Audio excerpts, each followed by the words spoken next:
విశేషణ పదాల సిరీస్లో మరికొన్ని విశేషణ పదాలను నేర్చుకుందాము.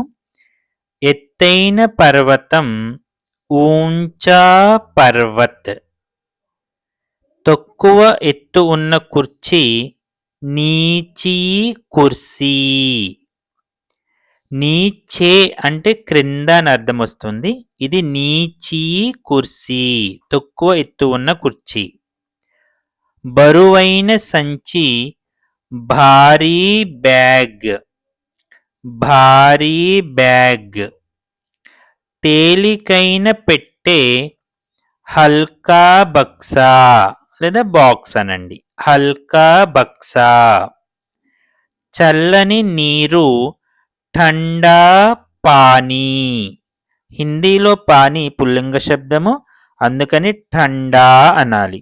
బక్సా పుల్లింగ శబ్దము, హల్కా.